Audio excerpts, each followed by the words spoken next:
Bueno, como ustedes saben, como iglesia desde el año anterior hemos tomado la decisión de ir por una serie de cartas que se denominan las epístolas de la prisión. En estas cartas está incluido Efesios, Filipenses, Colosenses, y aunque algunos eruditos tienen alguna dificultad en clasificar, algunos otros no, también se lo considera parte de este grupo de cartas a la carta de Filemón, que es una carta muy personal dirigida por el apóstol Pablo a esta persona, este miembro de la iglesia, el miembro de Colosas, llamado Filemón. Estamos considerando la primera carta de ellas, de este conjunto de cartas llamada las cartas de la prisión, y estamos en el primer capítulo del libro de Efesios, que es el lugar que yo les voy a pedir en esta mañana que abran sus Biblias. Efesios capítulo 1. En las gracias de Dios también hasta el anterior año pudimos compartir una serie de predicaciones a través del primer verso, segundo verso, la introducción, pero a partir del tercer versículo de este primer capítulo del libro de Efesios vimos una oración del versículo 3 al versículo 14, que en el texto original es una sola oración, es una sola frase, es una sola oración. Pero que en medio de esa oración pudimos ver tres grandes puntos principales, y que fueron esos tres puntos principales: las bendiciones del Padre, las bendiciones del Hijo, las bendiciones del Espíritu Santo, y en medio de esas bendiciones también topamos algunos otros temas en relación a lo que estábamos estudiando. Hoy en esta mañana vamos a seguir con la predicación en este mismo libro para terminar en el capítulo 1. Y vamos a leer desde el versículo 15 del capítulo 1 al versículo 23. Efesios capítulo 1, 15 al 23. Ese es el texto que vamos a estar revisando en esta mañana. Y si me acompañan a leer, el texto dice de esta manera: Por esta causa también yo, habiendo oído de vuestra fe en el Señor Jesús y de vuestro amor para con todos los santos, no ceso de dar gracias por vosotros, haciendo memoria de vosotros en mis oraciones, para que el Dios de nuestro Señor Jesucristo, el Padre de gloria, os dé espíritu de sabiduría y de revelación en el conocimiento de Él, alumbrando los ojos de vuestro entendimiento, para que sepáis cuál es la esperanza a la que Él os ha llamado, y cuáles las riquezas de la gloria de su herencia en los santos, y cuál la supereminente grandeza de su poder para con todos nosotros los que creemos, según la operación del poder de su fuerza, la cual operó en Cristo, resucitándole de los muertos y sentándole a su diestra en los lugares celestiales, sobre todo principado y autoridad y poder y señorío, y sobre todo nombre que se nombra, no solo en este siglo, sino también en el venidero.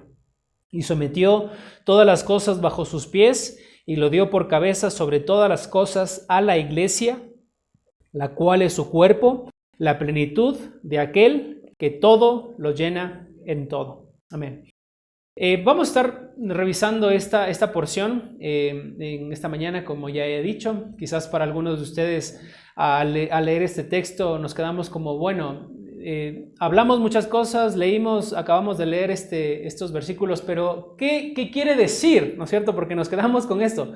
¿Qué quiere decir para nosotros en esta mañana este texto? ¿Y cuál es el tema central de lo que el apóstol Pablo quiere hacer acá? Si ustedes notan, bueno, como lo solemos hacer, vamos a ir desde el versículo 15, desglosándolo hasta el versículo 23. Pero a manera de división podríamos notar que en el versículo 15 y el versículo 16 el apóstol Pablo nos va a dar a nosotros, los lectores de esta carta, el motivo de agradecimiento que él tiene hacia Dios en relación a la vida de los efesios. Versículo 15 y versículo 16 es un motivo de agradecimiento. El apóstol Pablo está agradecido por la vida de estos hermanos que viven en el Asia Menor, y si nos remontamos al contexto de esta carta, probablemente estamos considerando no solo a los remitentes específicos de una iglesia en particular, sino probablemente a este conjunto de iglesias que probablemente nacieron en el Asia Menor y que Éfeso era la iglesia más grande de este lugar a la que iba directamente esta carta. Así que noten, versículo 15, versículo 16, motivo de agradecimiento, pero a partir del versículo 17 al versículo 23 vamos a notar en esta porción grande que tenemos un texto clave o una petición de oración hacia Dios específica que hace el apóstol Pablo, y esto es, o lo central de este versículo es, que el apóstol Pablo va a pedir que los creyentes en Éfeso sean llenos, o que les sea dado por Dios, espíritu de sabiduría y de revelación en el conocimiento de Él. Ese es el punto central de la segunda parte del sermón de esta mañana, y si ustedes notan en el texto que acabamos de leer, a través de ese espíritu de sabiduría, a través de ese espíritu de revelación que el apóstol Pablo ora que les sea otorgado a los creyentes en Éfeso, por medio de ese Espíritu Santo, es que ellos van a poder comprender en el texto que vamos a ir viendo la esperanza a la que Dios les ha llamado como primero, lo segundo, las riquezas de la gloria de su herencia en los santos, y la tercera cosa, la supereminente grandeza de su poder. Todo esto lo vamos a ir desarrollando poco a poco, pero nada más, como ya les dije al inicio, las dos grandes divisiones, versículo 15 al versículo 16, un motivo de agradecimiento del apóstol Pablo, versículos 17 al versículo 23, es el pedido de oración a Dios para que los creyentes en Éfeso sean beneficiados por Dios en este objetivo puntual de que Dios les otorgue a estos creyentes un espíritu de sabiduría y espíritu de revelación. Alguien quizás en esta mañana se está preguntando, ¿y qué significa eso de espíritu de sabiduría, espíritu de revelación? Probablemente sea confuso, nada más al leerlo así lo vamos a explicar y les pido que estén atentos a esto. Yendo a la primera sección, entonces, al versículo 15 y versículo 16, noten que encontramos aquí, nada más lo leemos de vuelta, dice el texto: por esta causa también yo, habiendo oído de vuestra fe en el Señor Jesucristo y de vuestro amor para con todos los santos, no ceso de dar gracias por vosotros, haciendo memoria de vosotros en mis oraciones. Y noten la primera frase, la primera construcción de palabras que tenemos al inicio, que dice: por esta causa también yo. Si ustedes recuerdan, desde el anterior año hemos estado con esta serie de predicaciones en las bendiciones que podemos recibir nosotros los creyentes de parte de Dios el Padre, de parte de Dios el Hijo, de parte del Espíritu Santo.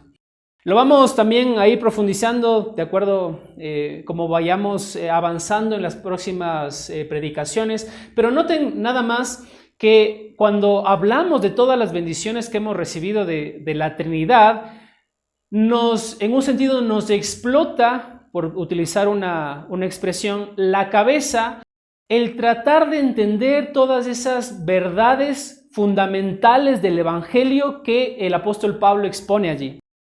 Hemos tocado, por ejemplo, temas sobre la predestinación, sobre la elección, sobre el ser hijos de Dios, ser adoptados como parte de la familia de Dios, de que Dios nos haya rescatado de nuestra mala manera de vivir, nos haya sacado de ese ágora que predicaba nuestro hermano Lenin en una predicación, y todos esos conceptos en un sentido nos explotan la cabeza, por utilizar una expresión.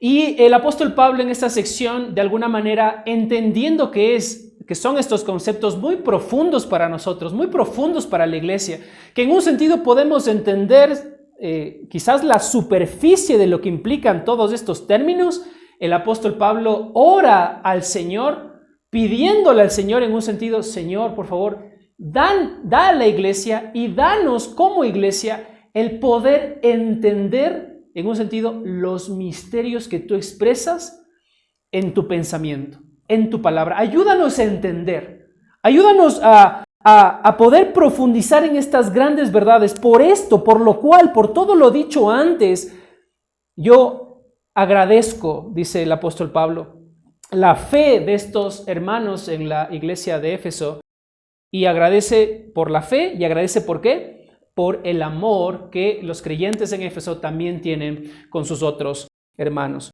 Entonces miren estas dos grandes verdades, ¿no es cierto? Un motivo de agradecimiento al apóstol Pablo por todo lo dicho anteriormente, por todas esas grandes verdades explicadas. Dice: Padre, yo te agradezco porque estos creyentes en Éfeso han decidido tener fe en nuestro Señor Jesucristo, la primera área. Y yo te agradezco, Padre, por tener a estos creyentes que han tenido amor para con los otros santos. Amor para con los otros santos. Y noten, mis hermanos, y yo quisiera hacer énfasis en este primer sentido de que el apóstol Pablo les elogia a ellos o exalta o agradece a Dios en relación a su fe, porque dice que tienen fe ¿en quién? En el Señor Jesucristo.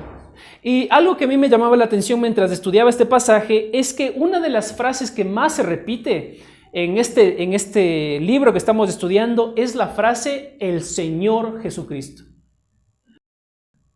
¿Y a qué quiero hacer énfasis en esta mañana, hermanos? La palabra Señor. Señor Jesucristo. A veces nosotros cuando hablamos de Jesús o hablamos de Dios, ya naturalmente nos sale a nosotros decir el Señor Jesucristo. No es que el Señor Jesucristo hizo esto, el Señor Jesucristo hizo aquello, el Señor Jesucristo se manejó de esta forma. Pero cuando decimos que Jesús es el Señor, estamos diciendo que Él tiene autoridad, mis hermanos. Estamos diciendo que Él no es una persona común y corriente. Estamos diciendo con Señor, que es la palabra, es una palabra griega que expresa que Él tiene autoridad y poder y dominio. O sea, por sobre todas las cosas, estamos diciendo que es una persona a la que nosotros tenemos que tenerle reverencia. O sea, Él es el Señor. Él es el Señor. Y miren que esta frase aparece, si ustedes pueden tomar sus Biblias, y notar conmigo, capítulo 1, versículo 2, dice al final del texto: gracia y paz a vosotros de Dios nuestro Padre y ¿de quién? Del Señor Jesucristo. Del Señor Jesucristo. Versículo 3 del capítulo 1. Bendito sea el Dios y Padre ¿de quién? De nuestro Señor Jesucristo. Versículo 15 del primer capítulo. Miren cómo dice, lo acabamos de leer: por esta causa también yo, habiendo oído de la fe, de vuestra fe, ¿en quién? En el Señor Jesucristo. Vamos al capítulo 3, versículo 11, nada más. Estos son una muestra de lo que queremos recalcar aquí.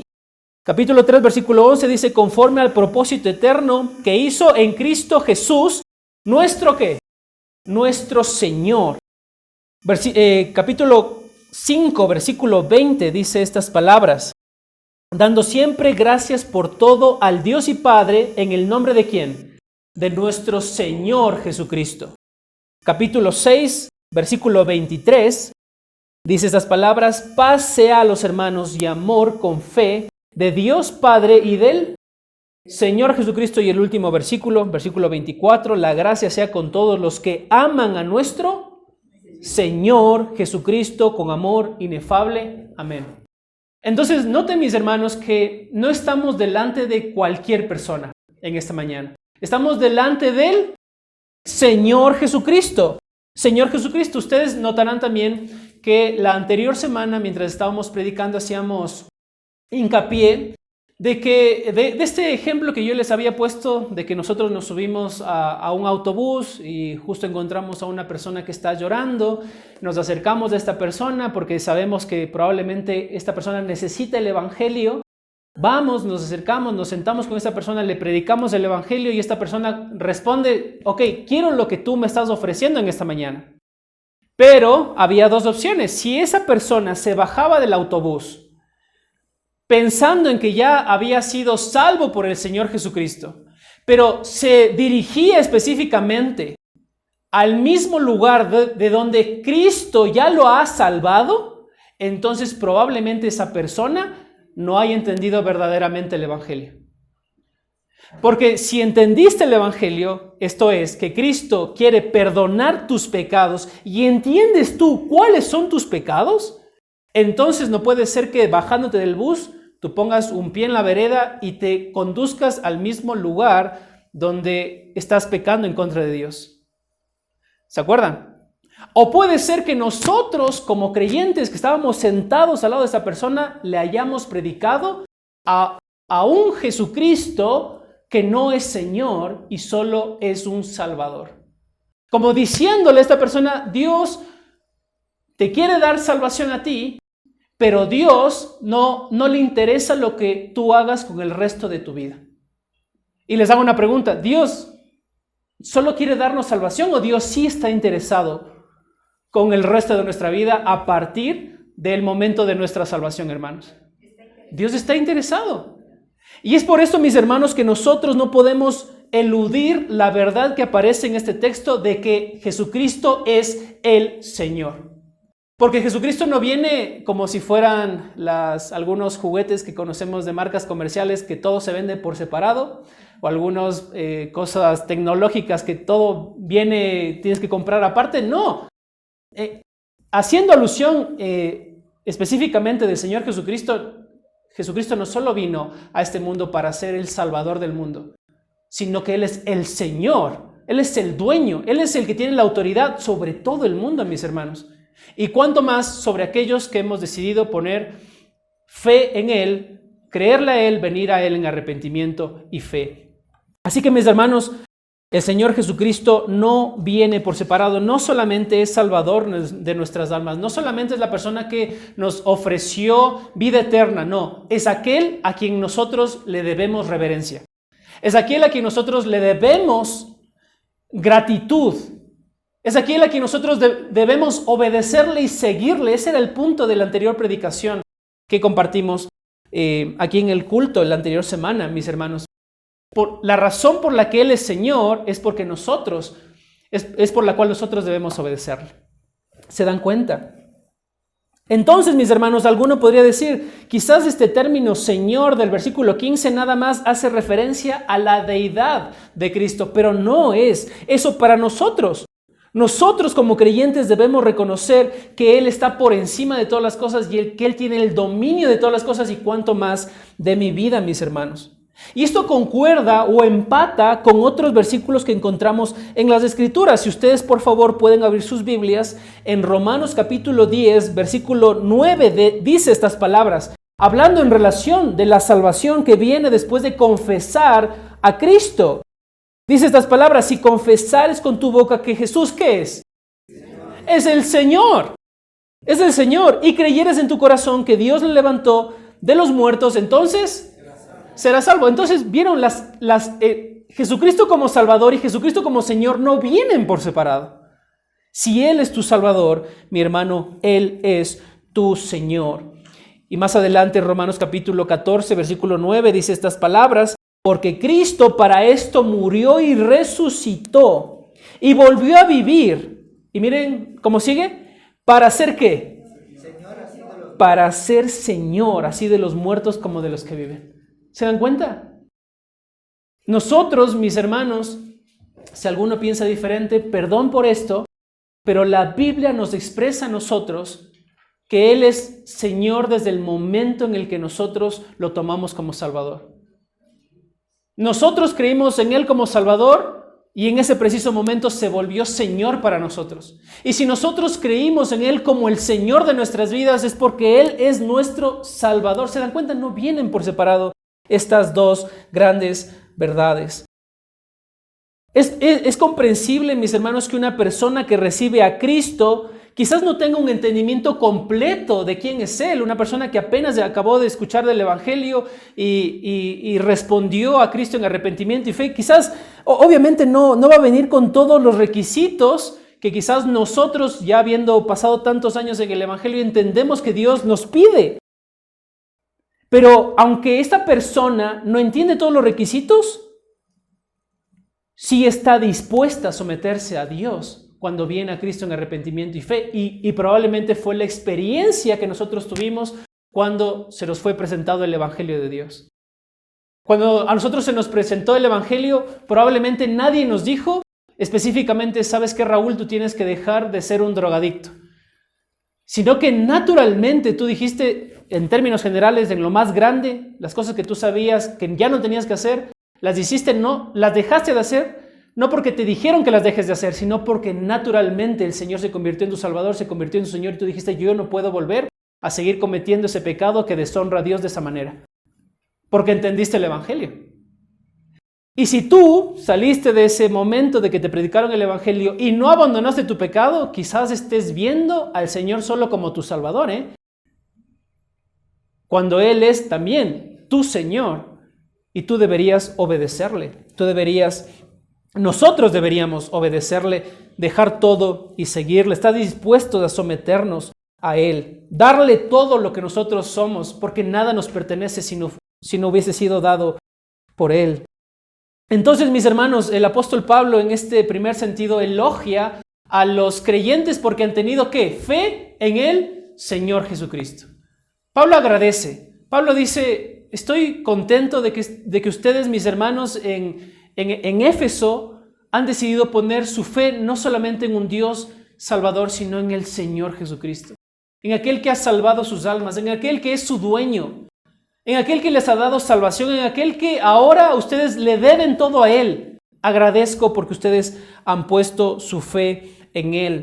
Y sigue su motivo de agradecimiento, versículo siguiente, versículo 15 dice, y de vuestro amor para con todos los santos. Y de vuestro amor para con todos los santos. Mis hermanos, una segunda muestra de una genuina salvación es el amor por todos los santos. Es el amor por todos los santos. Ahora, quizás alguno de ustedes diga, pero no es fácil.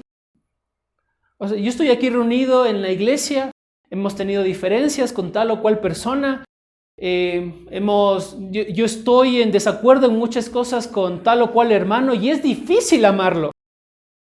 Pero mis hermanos, el amor cristiano es un amor, permítanme decirles, indiscriminado. Un amor que no clasifica y no selecciona a cuáles creyentes está dispuesto a amar. Eso implica el amor cristiano. Ustedes no sé si en alguna ocasión se han tomado el tiempo para investigar o para notar de dónde viene la palabra cristiano.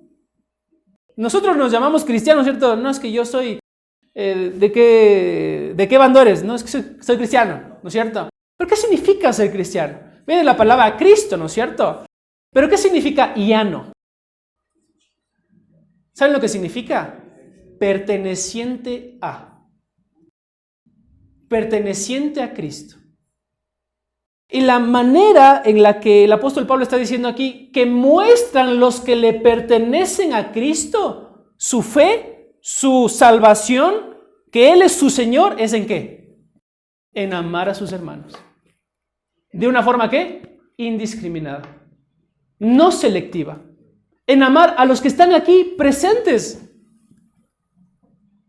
Todos probablemente hemos sentido en alguna ocasión el que es difícil amar a cierta persona por algún motivo en particular.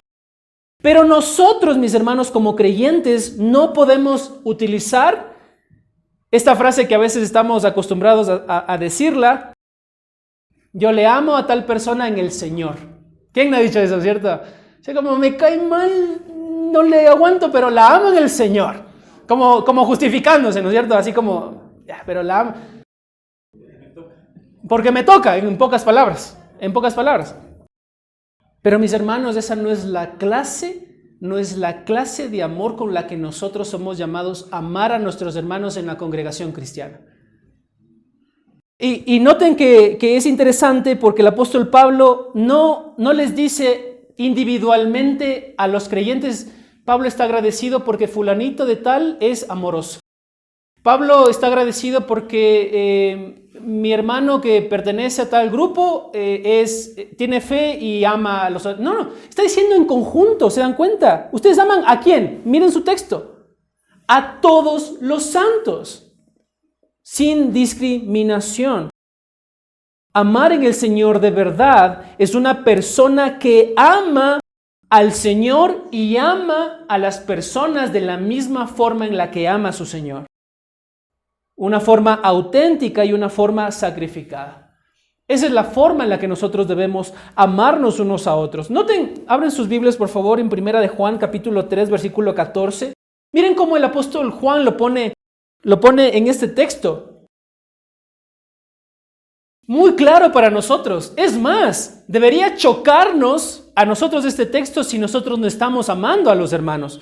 Porque miren lo que dice la palabra de Dios. Nosotros, es decir, los creyentes, los que han sido salvados por el Señor, los que tienen vida eterna, nosotros los creyentes sabemos, entendemos que hemos pasado ¿de qué? De muerte a vida. ¿En qué? En que amamos a los hermanos. ¿Qué es lo que está diciendo en otras palabras el apóstol Juan? La forma en la que yo me doy cuenta que Andrés, Raúl y cualquier otra persona, Gastón, es un verdadero creyente, ¿es en qué? ¿Cómo me doy cuenta yo que esta persona salió de las tinieblas en las que estaba, pasó a la luz verdadera, que estaba siendo condenado y vino a la vida eterna? ¿En qué me doy cuenta? En que ama a sus hermanos. Ama a sus hermanos.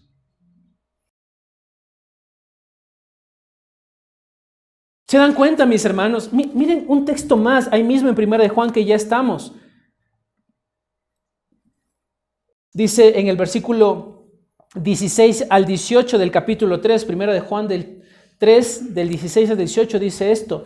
En esto conocemos el amor, en que Él puso su vida por nosotros. También nosotros debemos poner nuestras vidas por los hermanos.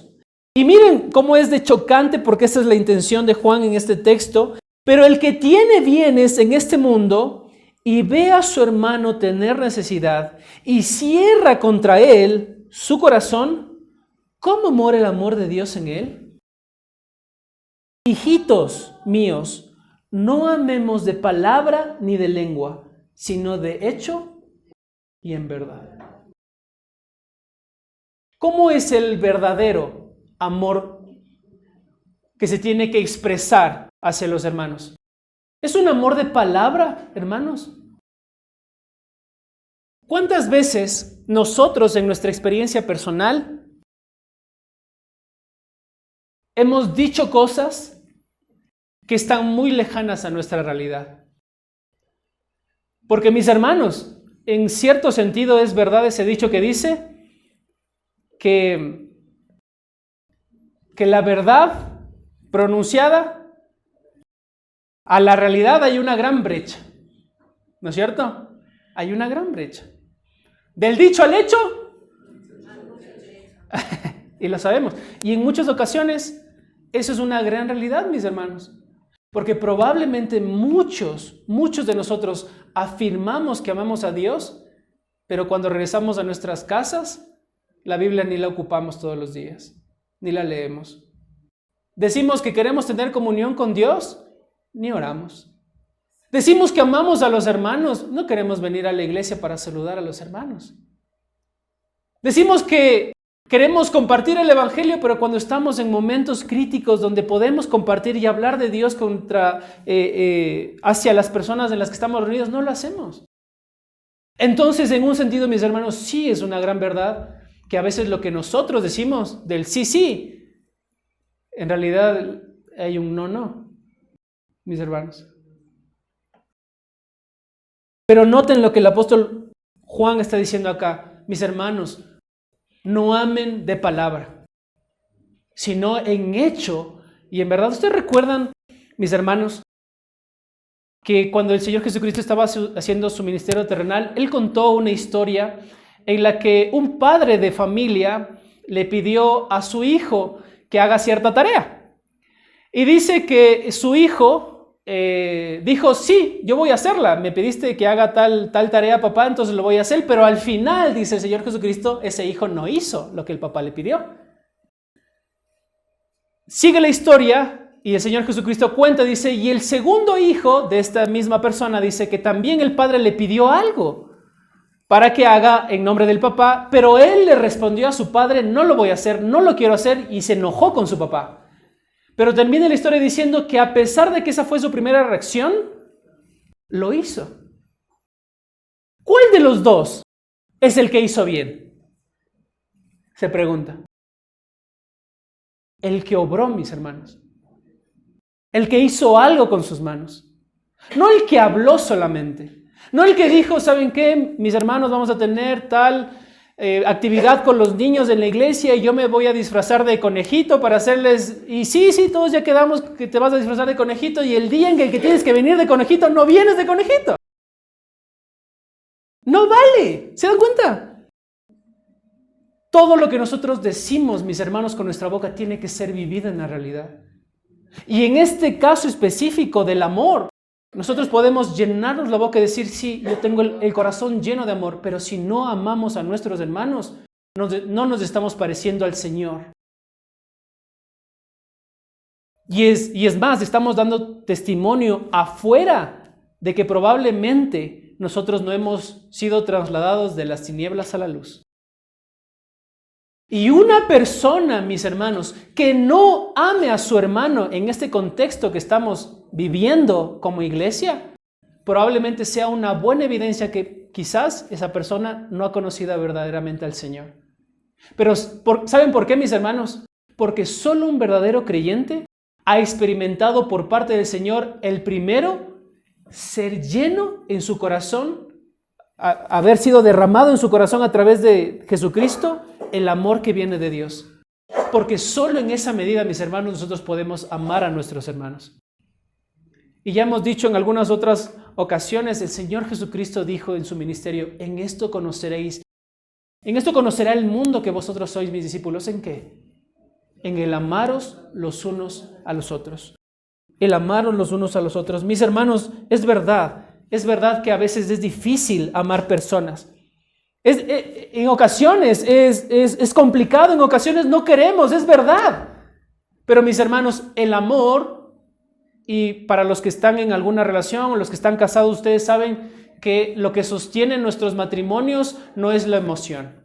Ustedes son conscientes de que lo que sostiene nuestros matrimonios, lo que sostuvo nuestros matrimonios para aquellos que ya están viudos, probablemente no fue la emoción, sino que fue la decisión de todos los días decidir estar con esa persona.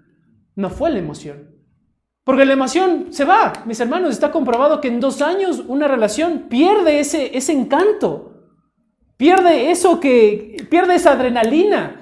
Por lo que quizás en 2 años una pareja que dice, no, es que ya no siento lo mismo, ya no siento amor. Eso es lo que pasa, es natural. Pero ¿qué es lo que sostiene nuestros matrimonios, mis hermanos? La decisión de amar a esa persona constantemente. La decisión de haberla tomado como mía. Eso es lo que sostiene nuestros matrimonios, lo que sostiene la familia, mis hermanos. Entonces, nosotros deberíamos ejercitarnos en esta actividad de amar a mis hermanos. ¿Se dan cuenta? Es un ejercicio de todos los días. Es un ejercicio que yo tengo que disciplinarme en hacer. No me gusta, pero voy a tratar. No me gusta el trato con esta persona, pero voy a hacer el esfuerzo por amarlo, por hablar bien de esta persona, por tener comunión con esta persona, por servirle en las áreas que yo pueda. ¿Se dan cuenta?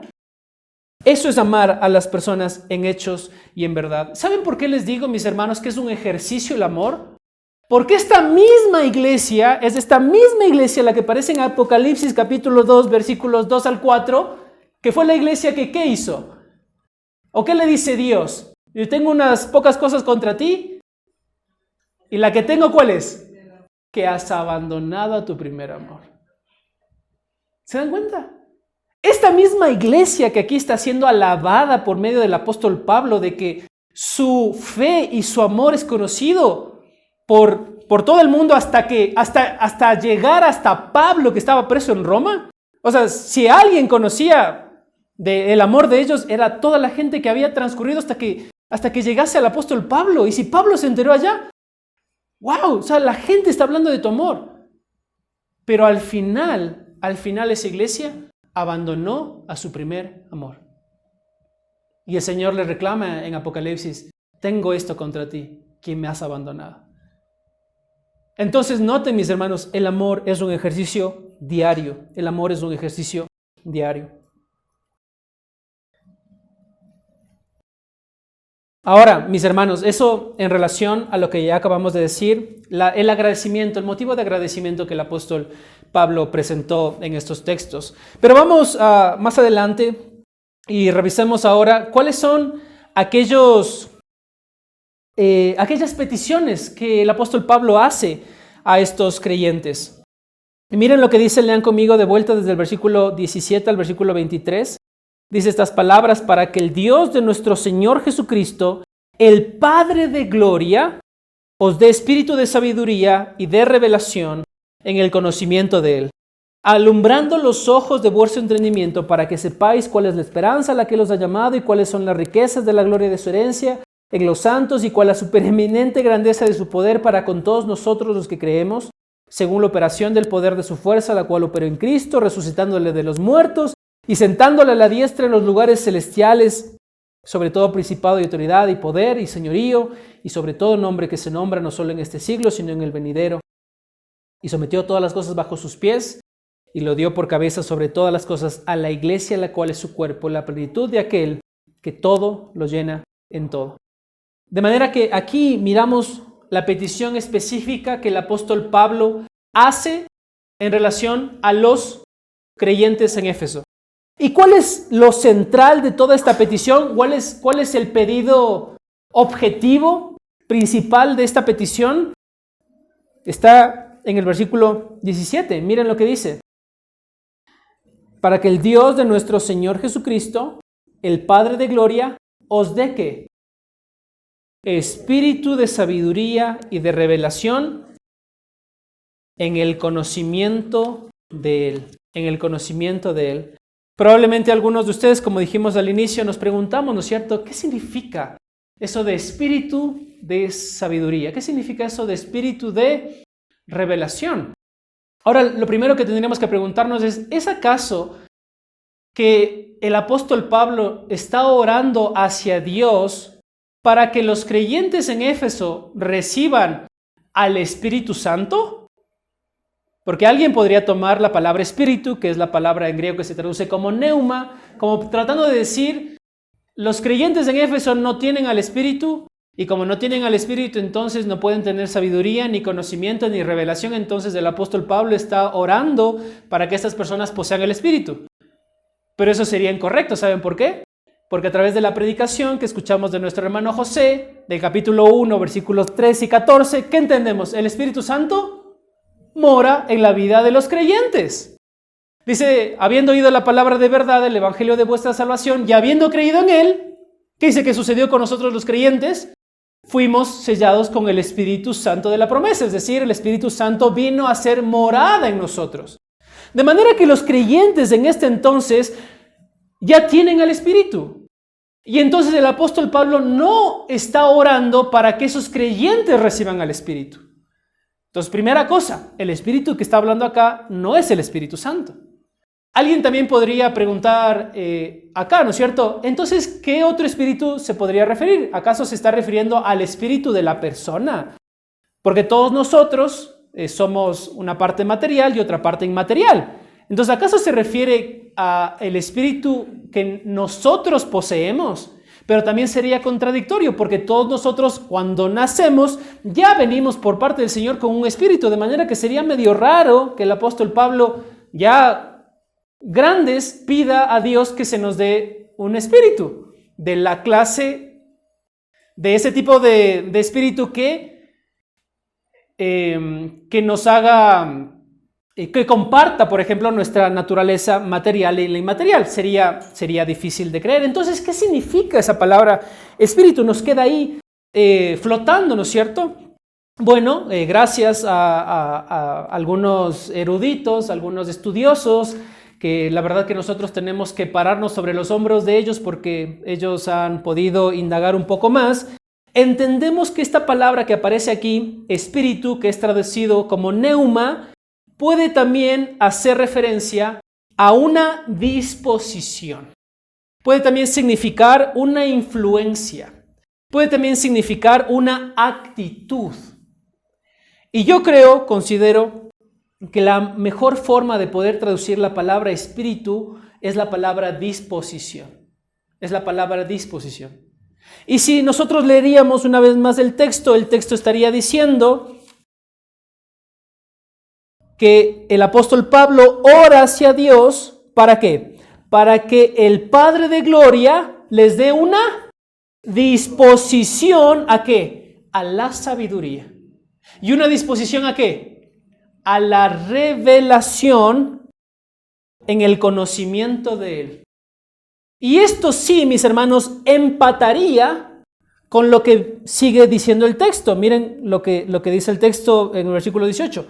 Alumbrando los ojos de vuestro entendimiento para que sepáis cuál es la esperanza a la que Él os ha llamado.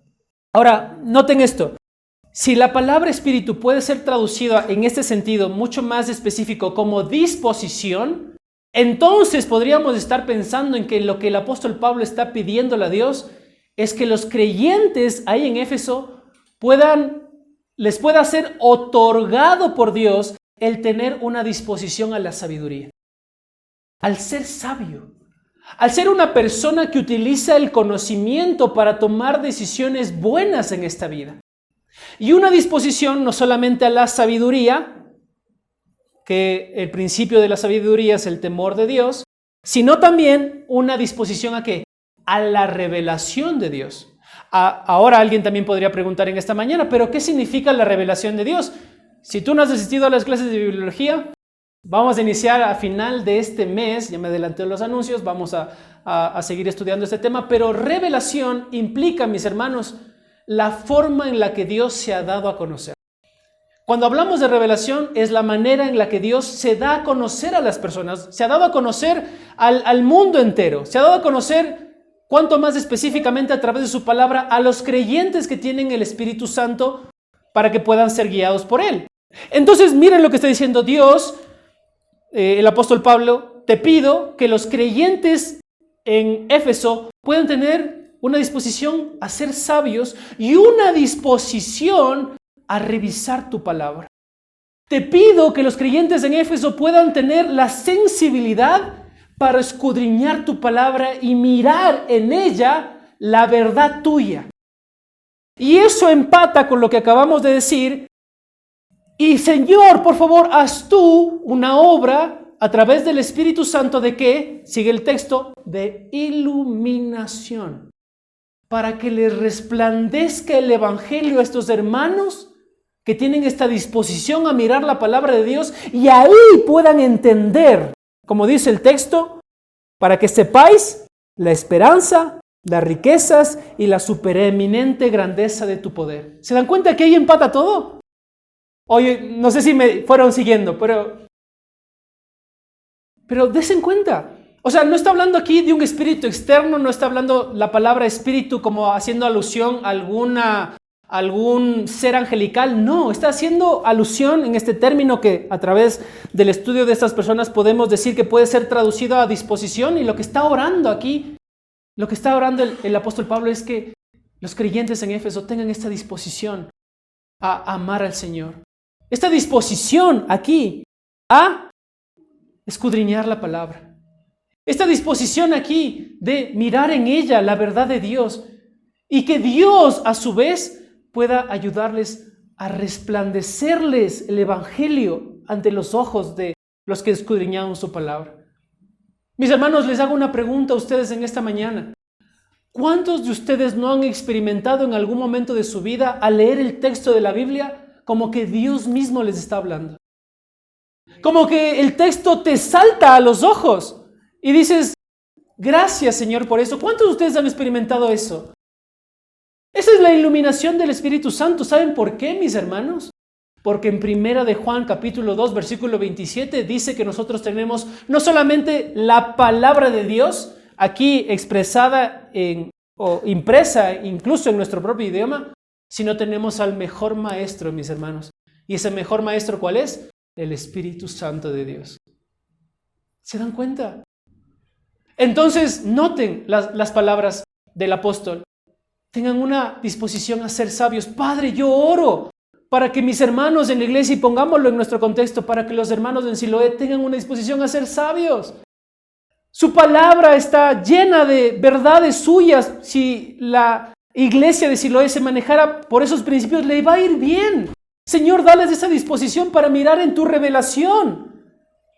Ilumínale, Señor. Eso es lo que está pidiendo el apóstol Pablo. Y miren específicamente en qué áreas le pide a Dios el apóstol Pablo que sean iluminados los creyentes en Éfeso por parte del Señor en 3 áreas fundamentales. La primera, dice, versículo 18, alumbrando los ojos de vuestro entendimiento. Y miren que aquí comienza el para, ¿no es cierto? Y el para nos señala un propósito. Y todos estos propósitos, si ustedes lo notan en el texto que sigue, van a iniciar con ¿cuál o cuáles? Miren cómo sigue el texto. Para que sepáis cuál, y ahí viene la primera. ¿Qué tienen que saber ellos? ¿Cuál es la esperanza a la que Él nos ha llamado? ¿Qué más tienen que saber a través de la iluminación del Espíritu Santo, a través de la palabra de Dios, los creyentes en Éfeso? ¿Y cuáles son las riquezas de la gloria de su herencia en los santos? Y sigue el versículo 19. ¿Y cuál es la supereminente grandeza de su poder para con nosotros? 3 áreas fundamentales en las que el apóstol Pablo ora a Dios para que Dios les abra los ojos a los creyentes en Éfeso, para que se les alumbre el entendimiento. Ahora, mis hermanos, yo les tengo que ser sinceros en esta parte. Si tú me preguntas específicamente a qué se refiere con la frase del versículo 18, que dice, para que sepáis cuál es la esperanza a la que Él os ha llamado.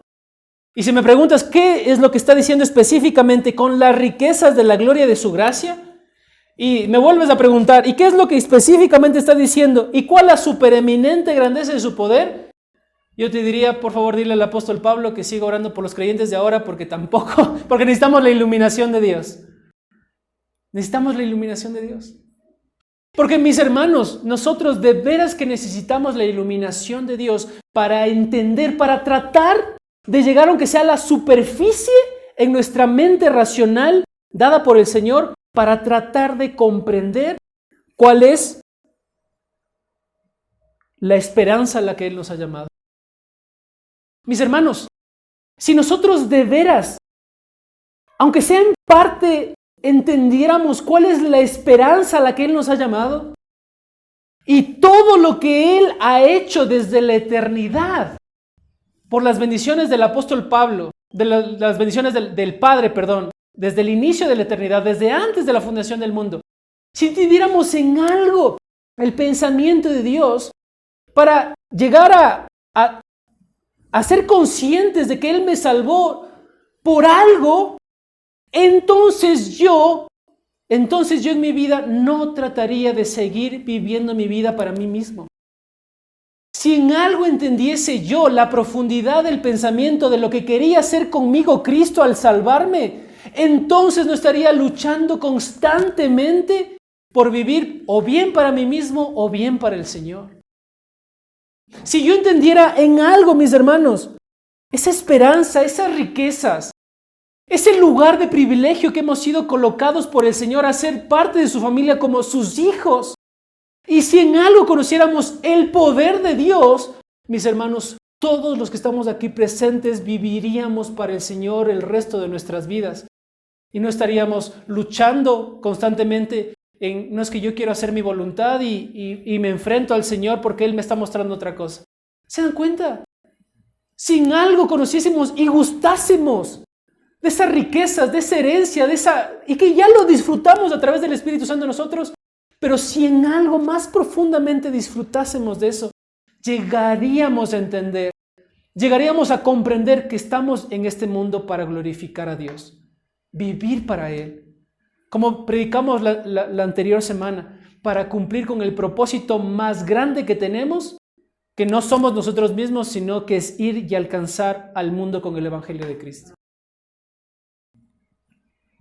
Y noten este motivo de oración por el que el apóstol Pablo está orando por los creyentes en Éfeso, es lo mismo por lo que nosotros como iglesia debemos orar, para que se nos abra el entendimiento a través de la palabra de Dios, para que de veras podamos mirar, Señor, tú me salvaste de este hoyo profundo del lago cenagoso y me diste vida eterna.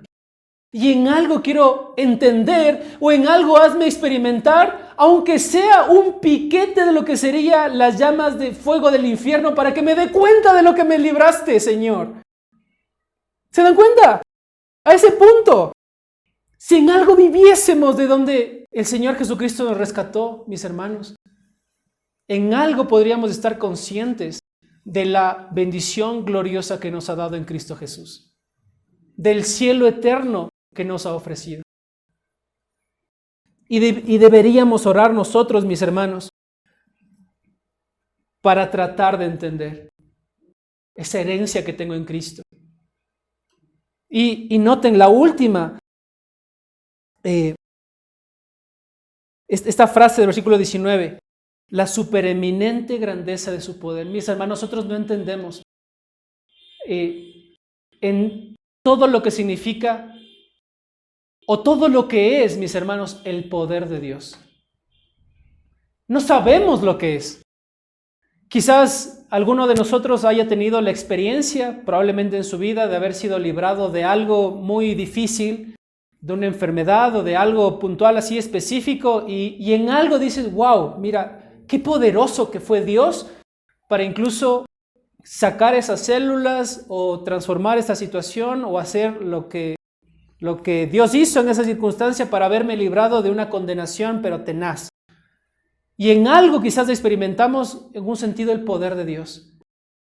Pero este poder, mis hermanos, nosotros de veras que no llegamos a entender cuánto es el poder de Dios, que cuando en el inicio Dios habló y dijo, sea la luz, sea la tierra, de la nada se hizo. O el poder, mis hermanos, que afirma más adelante que fue aquel que Dios tuvo para tomar de la sepultura a su propio Hijo y traerlo a la vida una vez más. Nosotros no sabemos lo que significa eso. Probablemente un Lázaro, en parte, entienda lo que significa ser tomado de la muerte a la vida. Y quizás nosotros, pensando en nuestra parte espiritual, en algo sabemos o entendemos el poder de Dios que nos trajo de la muerte espiritual a la vida espiritual, abriéndonos los ojos. Pero mis hermanos, completamente no entendemos el poder de Dios. El poder de Dios. El poder que trajo de los muertos a Cristo. No entendemos, mis hermanos. Y creo que nosotros en ningún momento de nuestra vida vamos a poder, en realidad, entender ese poder que tiene Dios en el mundo y en nuestras vidas. A mí me pareció muy interesante, nada más se los digo, en el versículo 19 que acabamos de leer, cuando dice ahí la supereminente grandeza de su poder. Nada más, si ustedes notan en el español, supereminente, ya te está diciendo que no es algo natural, no es algo común. Al utilizar el prefijo super, está diciendo es algo grande, es algo más allá de nuestro entendimiento. Y mira cómo lo recalca.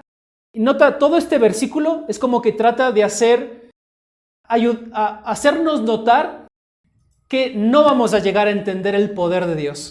Mira, primero, ¿no es cierto? En español, la supereminente ya comienza con super, después sigue la palabra y dice grandeza, o sea, si ya es algo súper, me lo pones ahora más grande. Y después utiliza la palabra, la grandeza de su poder, y la palabra en griego es dunamis, de donde viene nuestra palabra dinamita. Grande, grande, grande, y sigue diciendo el texto, para con todos los que creemos. Y miren cómo sigue, según la operación, esa palabra operación es la palabra energía, que significa de la misma forma poder, energía. La operación del poder es la palabra kratos, que implica dominio, que implica potencia. Y después agrega del poder de su fuerza, dominio, la cual operó en Cristo, resucitándole de los muertos y le hizo sentar a la diestra en los lugares celestiales. Mis hermanos, ¿se dan cuenta que es una progresión de fuerza, poder, energía, dominio, autoridad, grandeza, supereminente? Eso implica el poder de Dios. Pero yo quiero que destaques una parte de este texto en la que dice, para con vosotros los que creen. Para con nosotros los que creen. Y eso, mis hermanos, es precioso. ¿Saben por qué? Porque porque varios textos de las Escrituras nos dicen a nosotros que vivimos ahora nuestra vida en el poder de Dios. Un poder que acabamos de decir, no lo explicamos, pero un poder, mis hermanos, que es así de grande, inmenso, gigante, supereminente, que puede llevarnos a nosotros como creyentes a vivir una vida que agrade al Señor. ¿Se dan cuenta el gran poder que Dios tiene? Y si es así de grande, ¿no será que ese poder es capaz de llevar mi vida como creyente a una situación tal que agrade constantemente a Dios? Si es así de grande, si es así de poderoso, si es así de sublime, si es así de profundo, ¿no será que sí ese poder puede llevarme a mí a amar profundamente al Señor? ¿Sí o no? ¿Saben por qué? Porque ese poder actúa en nosotros. ¿Recuerdan ustedes cuando están esperando los discípulos en el aposento alto a que venga ¿qué? El Espíritu Santo. Hechos 1:8. ¿Y qué dice Hechos 1:8? Y recibiréis poder, la misma palabra. La palabra allí se traduce como dunamis, dinamita. Recibiréis el poder de Dios. Cuando haya venido sobre vosotros, ¿qué? El Espíritu Santo. Y nosotros como creyentes en esta iglesia, si lo tenemos el Espíritu Santo, mis hermanos.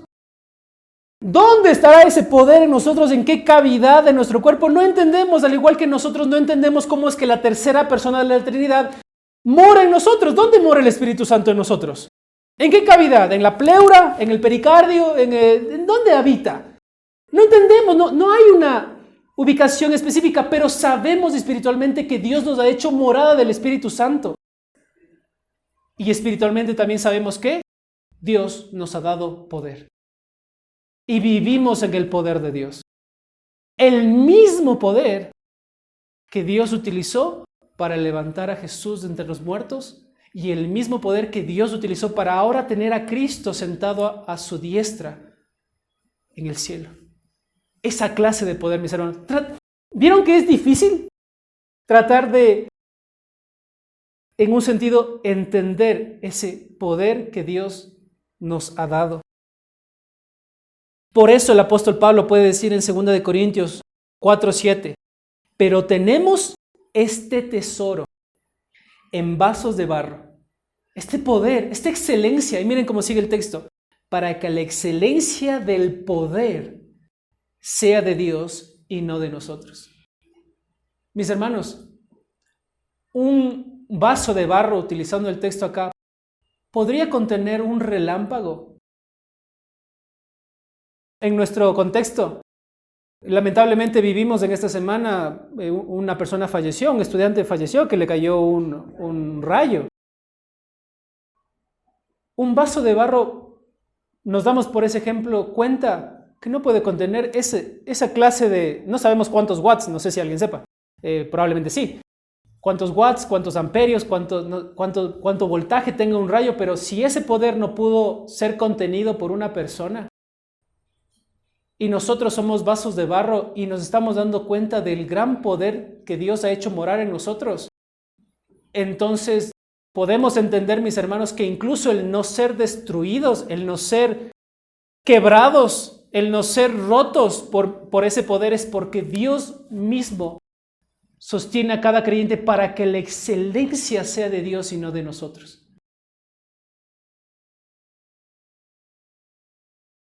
El apóstol Pablo, Colosenses 1:19, por eso dice también, mis hermanos, luchando según la potencia de Él, Señor. Lo que está diciendo aquí el apóstol Pablo es esto, leo el texto completo, luchando según la potencia de Él, la cual actúa poderosamente en mí. Lo que está diciendo en otras palabras el apóstol Pablo, estoy sufriendo, estoy luchando, vienen pruebas, hay cosas difíciles en la familia, hay cosas difíciles en el trabajo, pero todo lo puedo hacer en el poder de ¿quién? En el poder de Él que actúa en mí. ¿Saben algo interesante, mis hermanos, en este punto? De que el apóstol Pablo nunca le pidió a Dios que le sea dado poder a los creyentes. No está diciendo esto. ¿Se acuerdan el primer objetivo puntual que el apóstol Pablo ora hacia Dios? Es que le sea dado una disposición de sabiduría y de revelación. ¿Para qué? Para que le sean iluminados los ojos, y los creyentes se den cuenta que tienen poder. O sea, el apóstol Pablo no está diciendo Dios dales poder. Está diciendo en otras palabras, ayúdales a los cristianos que viven en este mundo rodeado de aflicciones a que puedan tener iluminado su pensamiento por la palabra de Dios para que se den cuenta que hay poder en ellos a través del Espíritu Santo y que pueden vivir todas las áreas de su vida que se presenten, las dificultades en este mundo y todas las cosas que tengan que vivir mientras estén en este mundo terrenal, en el poder de Dios, que se den cuenta. Ese es el punto. A veces nosotros, mis hermanos, oramos por lo que ya tenemos. Señor, dame más amor. La Biblia dice, el amor de Dios ha sido derramado en sus corazones. Señor, dame paz. Dice Filipenses 4, la paz de Dios inunde vuestros pensamientos en Cristo Jesús. A veces oramos por lo que ya tenemos. Señor, dame poder. Tenemos poder a través de Él. No un poder, obviamente, como si fuéramos superhéroes, pero un poder. Un poder, mis hermanos, que implica tener una confianza absoluta en Dios. Que cada cosa que sucede en esta vida es porque la puedo afrontar porque Dios me fortalece constantemente. Mis hermanos, nada más para hacer una pequeña acotación a esto. ¿Saben cuándo usted comenzó a experimentar ese poder de Dios? Desde que el Evangelio de Dios fue predicado a su vida. ¿Saben por qué? Porque el apóstol Pablo dice en Romanos 1:16 que el Evangelio es poder de Dios para salvación de todo aquel que cree. Y cuando el poder de Dios fue presentado a usted el momento en el que usted creyó, qué interesantísimo, ¿no es cierto? Que en ese preciso momento el poder de Dios vino a habitar en usted. Y es el mismo poder por el que nosotros nos podemos manejar, mis hermanos. Démonos cuenta que tenemos ese mismo poder que levantó a Cristo de los muertos, que lo puso a la diestra del Padre, el poder que actúa en nosotros. Y miren, nada más para cerrar, mis hermanos, en esta mañana, es un poder, regresando a nuestro texto original, en Efesios capítulo 1, leamos desde el 19, y con la supereminente grandeza de su poder para con todos nosotros los que creemos, según la operación del poder de su fuerza, ya lo explicamos, es energía, fuerza, dominio, autoridad, la cual operó en Cristo resucitando de los muertos y sentándole a la diestra en los lugares celestiales. Y miren cómo ese poder, ¿dónde lo puso ese poder a Cristo? Al mismo Hijo de Dios, a la segunda persona de la Trinidad. Lo puso, versículo 21, sobre todo principado, sobre toda autoridad, sobre todo poder y señorío y sobre todo nombre que se nombra no solamente en este siglo, sino en el venidero. En pocas palabras podríamos decir, sobre todas las cosas, mis hermanos. Ese poder con el que el Señor Jesucristo fue colocado por encima de todo, principado, dominio, son algunos términos que se utilizan también para hablar sobre seres angelicales, dándonos a entender a nosotros que Jesucristo está por encima de todas las cosas creadas, materiales e inmateriales, hablando en relación a los seres espirituales, hablando en relación a los seres angelicales, tanto buenos como malos. O sea, Dios está sobre todo, ese es el punto. Sobre todo dominio, sobre toda autoridad, sobre todas las cosas, sobre todo nombre, mis hermanos. No solo en este siglo, sino también en el venidero. Y todas las cosas se han sometido bajo sus pies. Y miren lo hermoso de este texto al final, mis hermanos. Y el Padre, porque comenzó, recuerdan ustedes hablando, pensando en el versículo 15, está hablando del Padre de gloria. ¿Se acuerdan? El Padre de gloria es también la persona a la que se refiere acá en el versículo 22, cuando dice, y lo dio por cabeza sobre todas las cosas de la iglesia. Nosotros podríamos preguntar, ¿quién dio por sobre todas las cosas? Ya hemos entendido que Cristo está por encima de todo. Pero miren el pensamiento del apóstol Pablo. Pero por sobre todo, como diciendo, sí, Dios está por encima de los ángeles, Dios está por encima de los seres creados, de toda la creación absoluta, pero por sobre todo, e incluso teniendo misericordia de nosotros como iglesia. Miren lo hermoso que es este texto para nosotros como iglesia. Dice, pero por sobre todas las cosas, Dios el Padre de gloria, le dio a Cristo el ser la cabeza de la iglesia. Ese Cristo que fue resucitado, con ese poder, que ese poder también vive en ti, es tu cabeza, es nuestra cabeza. ¿Y nosotros qué somos? Su cuerpo, su cuerpo. Y entre los dos noten que a pesar de que el Señor tiene toda esa grandeza, ese poder, ese dominio, la forma en la que Dios ha decidido que se muestre en este mundo en el que vivimos, su gloria es a través de la utilización ¿de qué? De su cuerpo, de quien Él es la cabeza. Aquel que todo lo llena en todo, mis hermanos. ¿Se dan cuenta?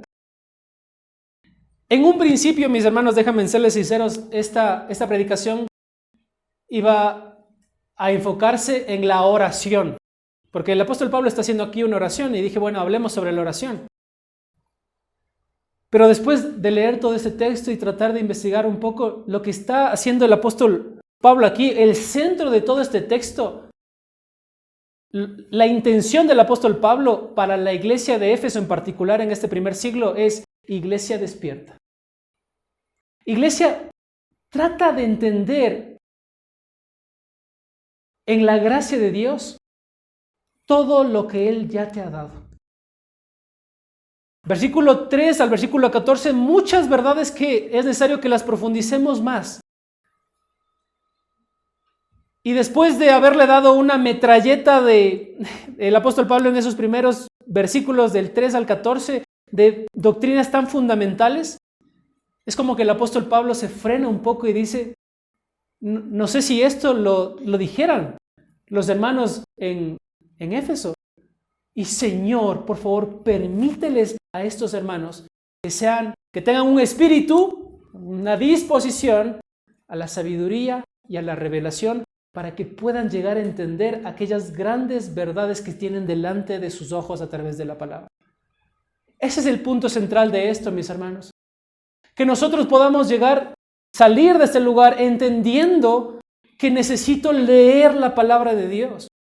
Que necesito tomar la palabra de Dios porque solo cuando ella brille delante de mis ojos es que yo voy a poder tener sabiduría. Es que yo voy a poder comprender las palabras reveladas de Dios mismo. Las doctrinas que nacen de la palabra. Solo en esa medida es que yo voy a poder comprender las riquezas de la gloria de Cristo, la herencia que Él me ha dado, el poder que Él tiene. Entonces, mis hermanos, y que, por último, de veras entendamos, mis hermanos, que Él es nuestra cabeza y que Él es poderoso. Y creo que este texto nos ha dejado más que claro que no vamos a llegar a comprender plenamente cuál es la magnitud, la grandeza del poder que Dios tiene. Y ese poder lo ha dado a cada creyente.